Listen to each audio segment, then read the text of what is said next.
Okay, hey guys, this is week one's video, and what I'll be going over is IR spectroscopy, degrees of unsaturation, and a little bit into whatever you guys learned about mass spec.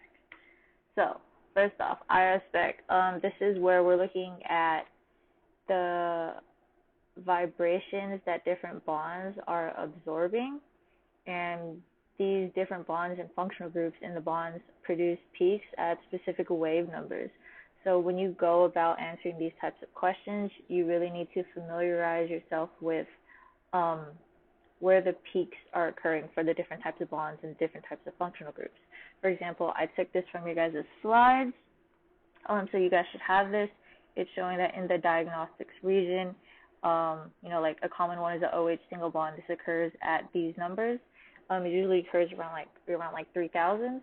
And then another one you guys saw in your clicker question was the CO double bond, which occurs here. If you look up these numbers in like an IR spectroscopy table, online, it usually occurs around 1700s, and that's what you guys saw in your clicker question. Another thing you guys have to keep in mind is the hybridization of the bonds. Hybridization can also affect the IR spec. So just like right here, like SP usually occurs around 3,000, SP2 usually occurs around 3,100 to 3,000, SP3 usually occurs 3,000 to 2,900. So if we look here, just like your clicker question, the CO double bond is occurring around 1,700, and the CH single bonds are occurring around, so this says it will occur around 2,850, and that is where it is happening. So as you can see, the CO double bond right here is this, and then the CH single bonds are all of these over here, like CH3, CH2, CH2, CH2, CH3. Good. If you guys have any more questions about this, me and Jay will be happy to assist you in our office hours. So next we're going to go over degrees of unsaturation, which is also known as the index of hydrogen deficiency, and this is because we are measuring how many hydrogens are missing from an originally saturated compound. Saturated means it has all the hydrogens present. For every 2 hydrogens missing, it produces 1 unit of HDI. So for example, in 1 unit of HDI corresponds to either a ring or a pi bond being present in the structure. So right here we have cyclohexane. Cyclohexane is it has a ring. So if you were to calculate its HDI, it would have 1 unit of HDI.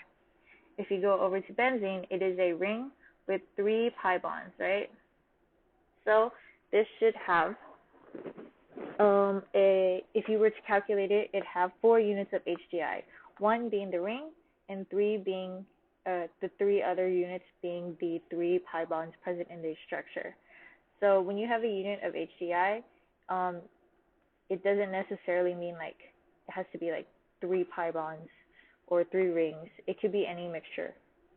So I'm saying this because if you were to be given a molecular formula and asked to draw out the constitutional isomers, remember that constitutional isomers are the same molecular formula but different connectivity, C and C. That should help you remember what kind of isomers they are.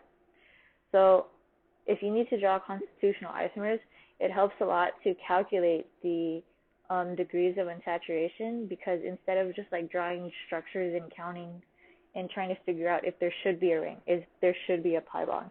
If you use HDI, you can determine if there is a pi bond or a ring structure and how many. Okay. Now lastly, we're going to just go over molecular ion peak really quick. So the molecular ion peak is going to be the heaviest peak, meaning the largest mass. So 72. This corresponds to this structure right here. There's 1, 2, 3, 4, 5. 5 carbons, 5 times 12, plus 1, 2, 3, 4, 5, 6, 7, 8, 9, 10, 11, 12. So 5 times 12 is 60, plus another 12 is 72. That corresponds to the mass right here. And just because you have a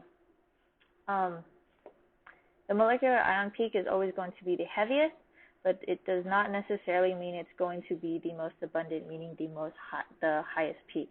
So this is the molecular ion peak, but as you can see, it is not the tallest one. This one is the highest one. Good.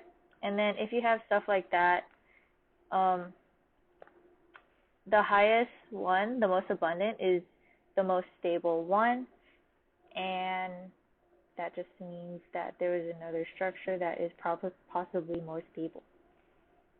And remember, more stable usually means more resonance. So, yeah. Thanks, guys.